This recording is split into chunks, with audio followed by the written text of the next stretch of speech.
ពីក្មេងនៃទស្សវត្សឆ្នាំ70ខ្ញុំរៀនខាងផ្នែកស្ថាបត្យកម្មដែរបាទនេះគឺពាក់ព័ន្ធនឹង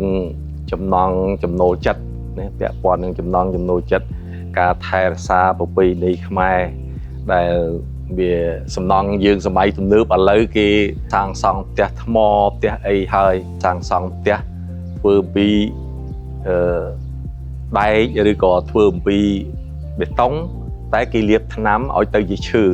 នៃលាបពណ៌លាបថ្នាំទៅឈើ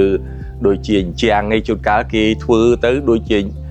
គេធ្វើបេតុងគេធ្វើឥដ្ឋគេរៀបអីទៅគេលាបថ្នាំលាបអីទៅមើលទៅហាក់ដូចជាផ្ទះឈើការថែរក្សាប្រពៃណីខ្មែរ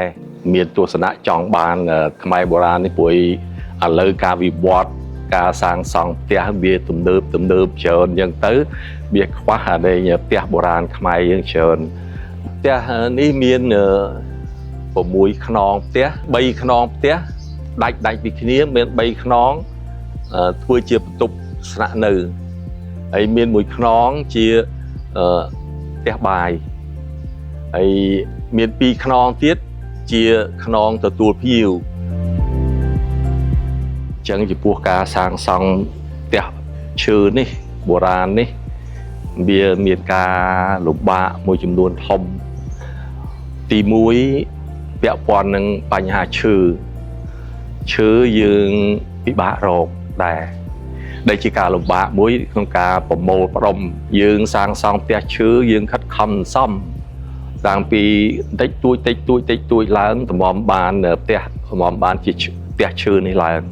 ធ្វើការសាងសង់ផ្ទះបុរាណនេះមួយចង់បានជាផ្ទះលំហែជាលក្ខណៈបុរាណជាខ្មែរបុរាណពីឈើការថែរក្សាវិញឈើក៏មានការលំបាកក្នុងការថែរក្សាដែរបាទក្នុងការថែរក្សាឈើយើងគិតថាទី1កាឌៀណាកាឌៀពាក់ព័ន្ធនឹងកាឌៀនេះគឺសំខាន់ណាស់ឈើកាឌៀស៊ីទៅខ្ទេចខ្ទីអស់ហើយអត់មានសល់អីទេតែកាលយើងមិនបានថែទាំកាឌៀពិបាកអញ្ចឹងឈើដែលយកបានមកហើយត្រូវរៀបចំធ្វើយ៉ាងណាយើងយកមកយើងឲ្យទុកឲ្យអស់សម្ងួតទី2គឺយើងយកទៅត្រាំអានេះទឹកថ្នាំដែលមានការពារជាតិកាឌៀអានេះគឺបញ្ហាទី1គឺកាឌៀពេលដែលរដូវអាវស្សាចាប់ដើមឡើងមានភ្លៀងធ្លាក់មកបានបន្តិចមានមេភ្លៀងវាហើរមកតែយើងបើកភ្លើងមេភ្លៀងហើរមកមេភ្លៀងនេះហើយដែលជាមេកាឌៀគឺថាយើងមិនបានប្រុងប្រយ័ត្នគឺគាត់នឹងមកគាត់ចាត់ការយើងថែមទៀតចំពោះឈើនឹងអញ្ចឹងត្រូវតែពេលនឹងត្រូវត្រួតពិនិត្យមើលវាដាក់ថ្នាំដាក់អីសម្រាប់កាឌៀនឹងទៀតអញ្ចឹងគឺការថែទាំប្រឆាំងនឹងកាឌៀយើងត្រូវមានមធ្យោបាយគឺយើងយកទឹកថ្នាំរបស់គេត្រាំឈើយើងដើម្បីកុំឲ្យកាឌៀវាស៊ីបានដែរបាទនេះគឺសំខាន់ក្រុមហ៊ុននិផុនហ្នឹងគេក៏បានផ្ដល់អី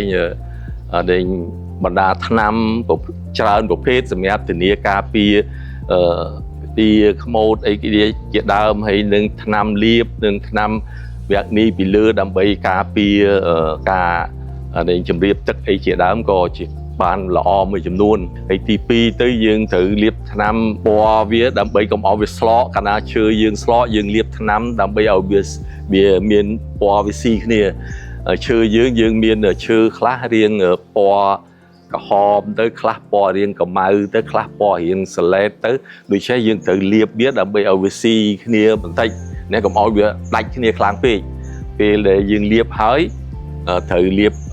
ថ្នាំវគ្គនេះពីលើចាំបាច់ត្រូវលាបថ្នាំវគ្គនេះពីលើបើមិនលាបថ្នាំវគ្គនេះការពារសំណើមនេះទេការពារទឹកទេគឺងាយនឹងស្លោកហើយវាក៏ងាយនឹងរីករួមឈើដែររៀបចំឲ្យបានសពគ្រប់តាមបែបបុរាណខ្មែរយើងដែលជាស្ថាបត្យកម្មខ្មែរបុរាណ